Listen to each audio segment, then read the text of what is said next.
Hello and welcome back to Rebekah.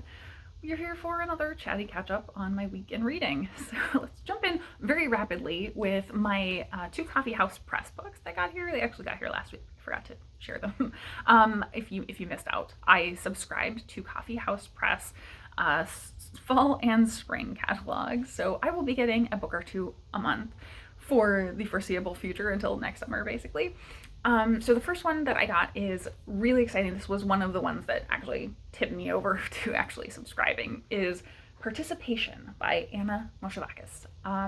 So I have avoided kind of reading much about the synopsis for any of the books that are coming to me, other than just like picking out keywords. But this one I think is going to be very weird, kind of surreal sci-fi.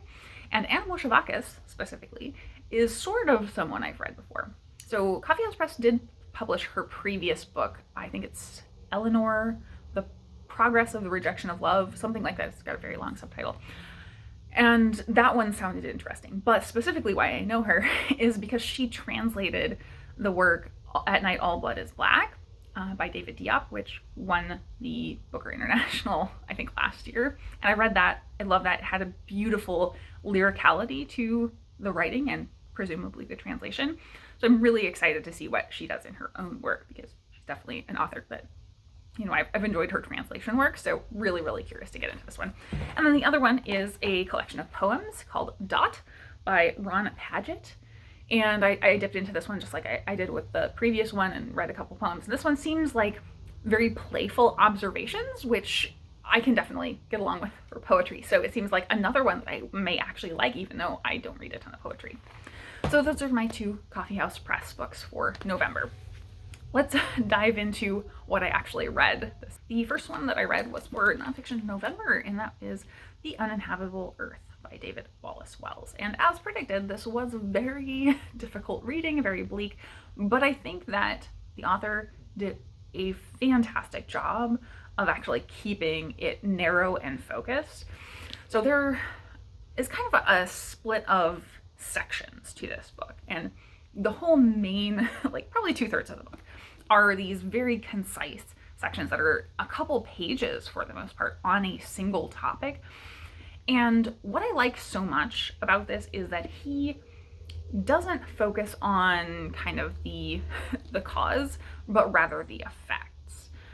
That obviously is the big divisive element for people on climate change, is really that, you know, people get caught up in arguing about whether or not humans can cause climate change, right? That's the big dividing line. But that's not really relevant. And that's something I'm very glad that he kind of stayed away from. That the important part is that we know it's happening. It doesn't matter why we think it may be because of us or not because of us, whether you accept the science or not.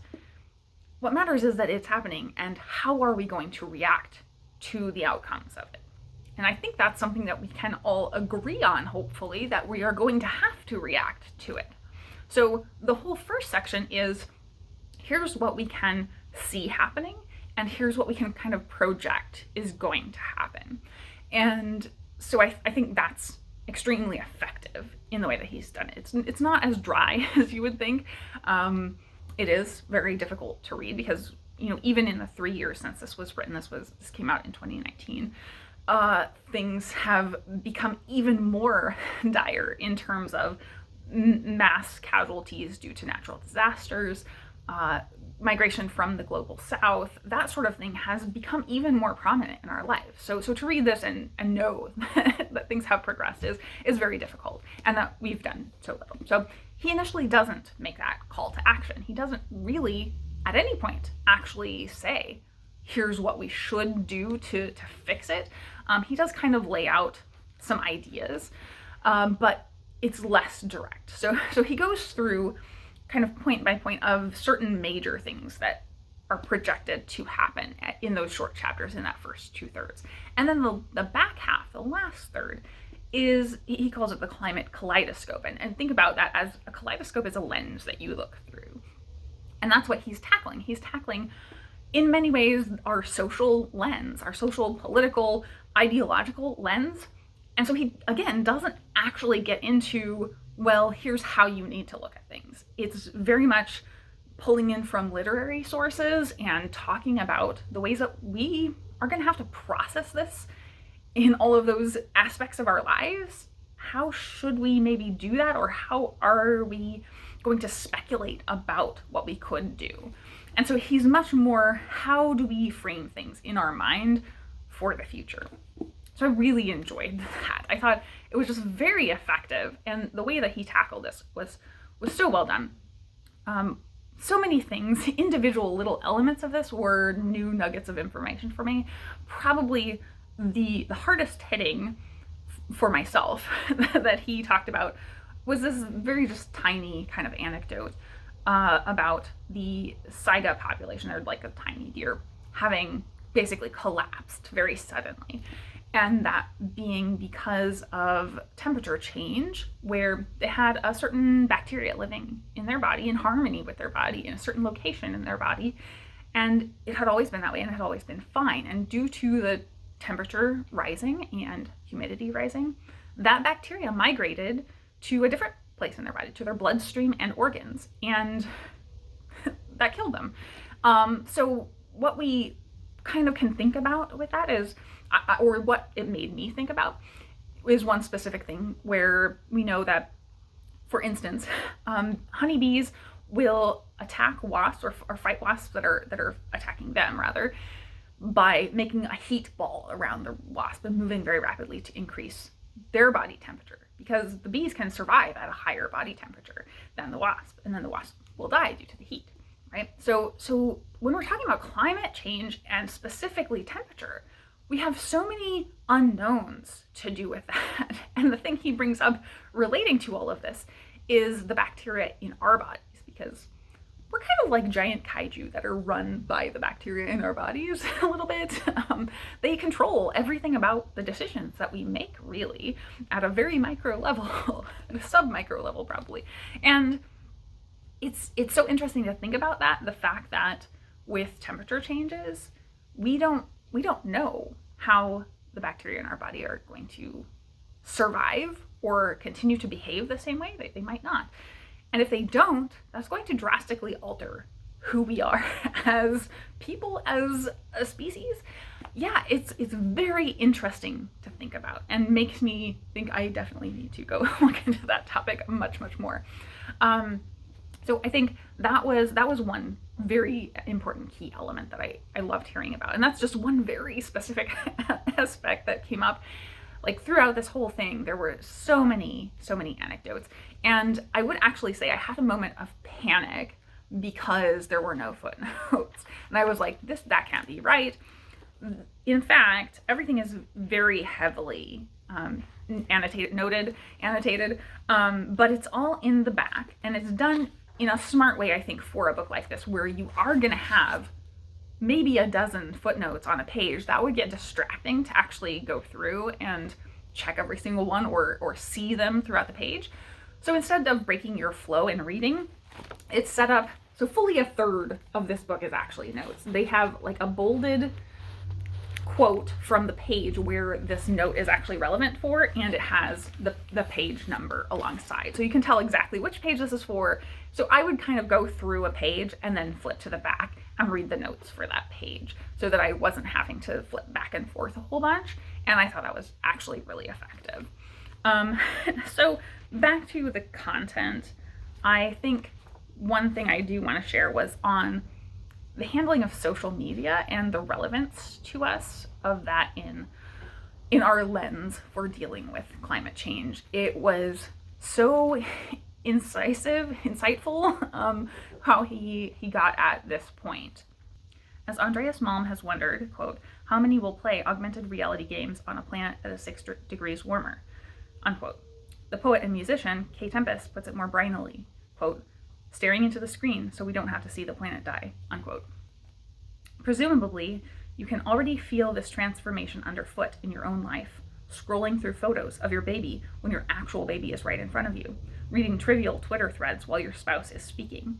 In Silicon Valley, even tech critics tend to see the problem as a form of addiction, but like all addictions, it expresses a value judgment, if one that makes the unaddicted uncomfortable. In this case, if we find the world of our screens more rewarding or safer in ways so hard to justify and explain that there isn't really a word for it other than preferable, this preference is much more likely to grow than shrink, which may seem like cultural devolution, perhaps especially to temperamental declinists. It could conceivably also be a psychologically useful coping mechanism for living, still within the consumptive bourgeois tradition, in a dramatically degraded natural world. A generation from now, God help us, tech addiction may even look adaptive. So scary, but it definitely gave me a way to think about that and why this sort of lean is happening, why we are so driven toward social media, beyond it just being addicting.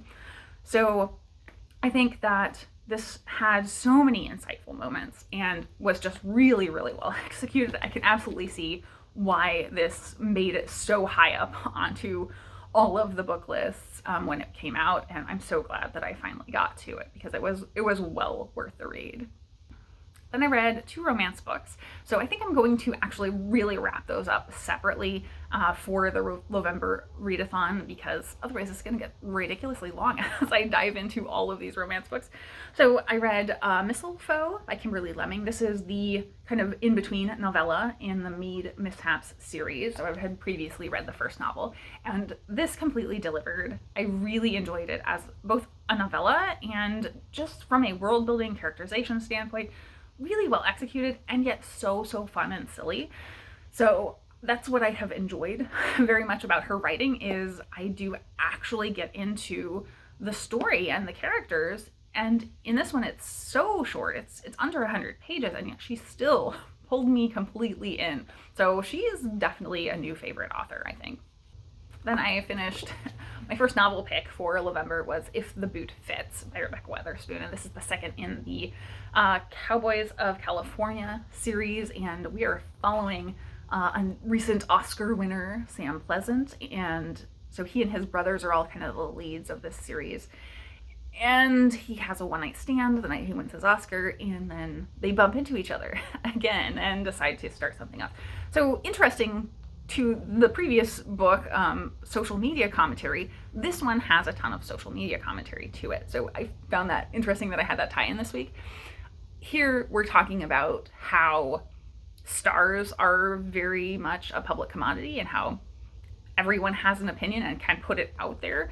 And so that does come up here because, of course, the relationship, since he's just become an Oscar winner, winds up becoming part of the public consciousness, and the lady involved is very private and doesn't really want that. And so yeah, it's a very interesting look at that, and I have found that to be one of the better elements of recent celebrity romances, is that they do really engage with that aspect of how much pressure do you let social media put on your relationship. So yeah, overall, I really enjoyed this, and I will definitely talk about this more in my November wrap-up.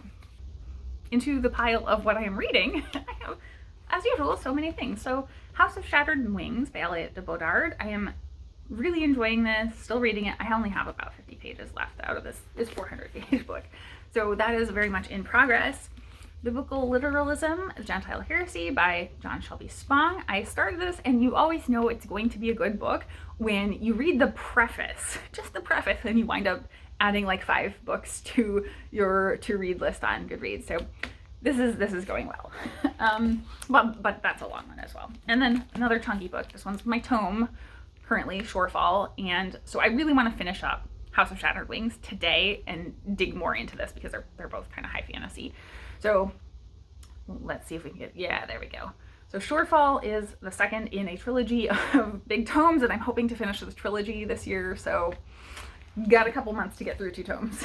And then this one, I love the cover. So this is Alive at the End of the World by Saeed Jones. This is a book of poetry that I got from my Coffee House Press subscription last month, and I had kind of planned to pick it up soon, but not immediately, and then it was on the poetry list for the Goodreads Choice Awards. So I am planning to try and read this, even if I dip in and only read 1 or 2 poems a day. I will probably be able to get through it because it's teeny tiny. Yeah, I really enjoy the poems in here. It's very good. So as long as that keeps up, I will give it a vote. And then the one I want to pick up next for November is A Lady for a Duke by Alexis Hall. So this one is a chunky one. This one is 400 pages. So that's fine. I think this one's going to be a very fun read. I'm looking forward to it. So that is it for the physical books and ebooks for now.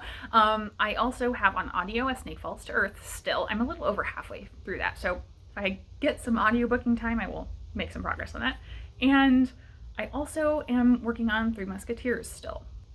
Then in terms of stuff I was watching this week, it was like all baking and cooking all the time this week for some reason. I finished up Wall of Bakers season 1 this week. That's a Canadian competition baking show where they have like 4 home bakers who come on and they get judged by the wall of chefs who are, again, all famous Canadian chefs. So I really enjoyed that show. I think I liked Wall of Chefs a little bit more, but Wall of Bakers was great. I also started Easy Bake Battle, and a little bit heartbreakingly, I was very sad that Kristen Kish is only in the first episode. So it turned out Anthony Porofsky of Queer Eye is the main host, and Kristen Kish was the second host in the first episode, and that second host changes every episode.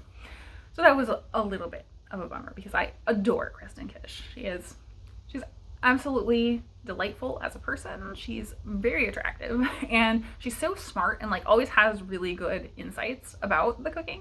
Like she sounds like she's informing you, but not in a talking down to you way, in like a friendly way. Like she's excited to share some knowledge with you. And I just love that about her kind of presentation. She needs her own show, really. Netflix, please give her a show. And then what else? Great British Bake Off happened. I watched half of the finale, so don't spoil me on who won. I don't want to know yet. I will watch that later today. I watched Hell's Kitchen. I'm not totally sold on this season. It's better than there was a lull there that ended, I think, last season, and that little lull there was they basically leaned into the drama and brought people on who were going to really stoke drama, and I think they've found their way back to focusing on the cooking, and I'm enjoying that. So I think that, I did watch a comedy special as well this week. I watched Neil Brennan's special Blocks, again, Netflix, and really enjoyed it. It definitely was one of those that is very much mixed with a lot of social commentary and kind of the anxieties about children, I think, is something that he talked about that I found very relatable and really enjoyed hearing that kind of perspective, because I think the last comedy special I watched was, I can't remember. The guy from Big Mouth. Darn it, I can't remember his name. So anyway, regardless, he kind of went the opposite route, where he did talk about the anxieties, but then was like, yeah, having a kid fixes it all. It was like, not so much, sorry. And this one he did talk through a lot more, and I think it's a very much a social commentary type comedy special. So I thought this was really, really good. And I think that is it for stuff I watched. I think that's it for stuff I watched. My week, very cold. That's again about it. It was super low key. I had a really busy week in terms of work, and then didn't really want to do anything this week at all in terms of other stuff. So I am going to be spending a lot of time, I think, with my electric blanket. That's the plan for today. I don't have anything going on today, so I'm just gonna get cozy under the electric blanket and read some more, and hopefully stay warm, because we went from like a week and a half ago, it was 80 degrees here, which is summer temperatures, to today our high is going to be under freezing, and overnight we're supposed to get down into the 10s and teens. Yeah, so it's going to be very cold. It's not quite as cold as those of you I'm hearing about in Canada. Yeah, but it's very, very cold. It's really rough because we have a wind chill here very frequently. Usually there's a wind chill, and so when I have to take Cinnamon outside, I have to just like completely bundle up and cover my whole face and everything, because it is bitingly cold. So that's it for my week. Recommendations I have, I'm gonna mix here. So Greg from Another Bibliophile Reads did I won't describe it. He did a skit, and it was so funny, and it's kind of commenting on tropes. So I will link you to Greg's skit. It had me actually laughing, which I hardly ever laugh out loud and stuff. So very, very good. The BookTube Prize has put out the call for judges. So if you have seen my BookTube Prize videos and felt interested in judging, if you are a commenter or someone with your own channel, either way, you can participate. So hop on over to that video and sign up for judging for next year. So that will not start at the beginning of the year. It'll start basically with like a list of books for you to vote on whether or not they should go into the prize. Then nothing will happen for a couple months. So you don't actually have to read anything right away in 2023. Yeah, so go check out the BookTube Prize call for judges. And then the last one is one I've been just really enjoying, is the CPL radio. And this is a library that started doing one-on-one book discussions about a single book every single weekday with Steve Donahue. So Steve Donahue is the patron saint of BookTube, I think, a professional critic. So he reads an absolute ton. He reads all day, every day, and we don't often get in his own videos on BookTube the kind of single book review or single book discussion that he does here. And I really enjoy that. So the dynamic between the two guys that are doing this is great. Like their banter back and forth, phenomenal. You can tell they actually have a good rapport. So I've been enjoying those so much. The wide variety of books that they're tackling is great because they're kind of tackling some more popular stuff. They literally talked about a Colleen Hoover book, or all the way down to children's books. And I'm just loving that variety and mix of stuff that is really catching the public's eye versus stuff that's underrated and people should be going to that library to pick up. So really enjoying that. Definitely check it out. And I think that is it for my week. The week coming up is obviously a big one here in the US. We have Thanksgiving. So I do have a very exciting but a low-key day off. I think there is this kind of turn that has been happening where people are much more spending the day at home on their own to enjoy the day off, basically, and then doing stuff on the weekend. So I'm looking forward to a very low-key actual holiday. And for me, because I work in financial markets and they're stupid, we actually have a half day in the morning to work on Friday. So yeah, I'm not off for Friday, but I expect it will be very, very low-key. Usually the trading markets, the guys like to take that day off and not actually trade. So usually, unless some big news happens, it's usually quite quiet. So hopefully everything stays very chill. And I hope if you are celebrating, you enjoy your turkey or turducken or tofurkey, whatever it is. So that is it for me today. Thank you so much for watching. Oh, there is our first snow. It's very wet and unimpressive, but quite cold. I cannot live. Gumbo, we've got the electric blanket going, and that has led to all of the cats being back to the bed for the winter. However, Gumbo somehow immediately realized that my feet equal more worms. So every time I'm on the bed now, she beelines for my feet. So she's laying on top of my feet right now. So the feets warm the Gumbo and the Gumbo warms the feets. He just looks so comfortable, doesn't he? You are so strange, tiny boy.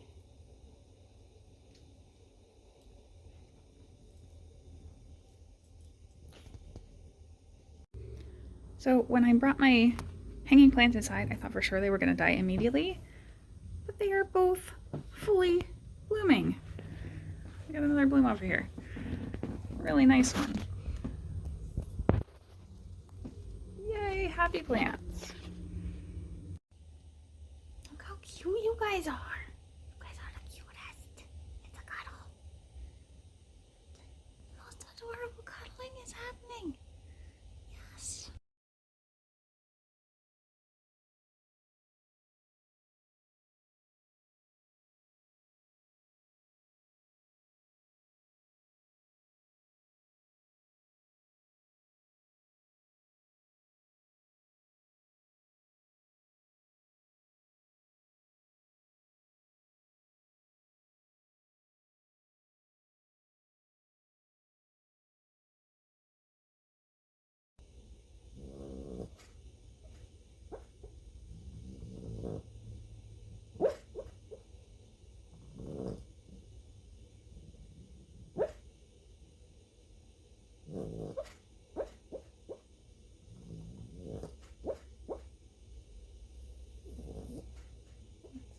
very serious dog dream.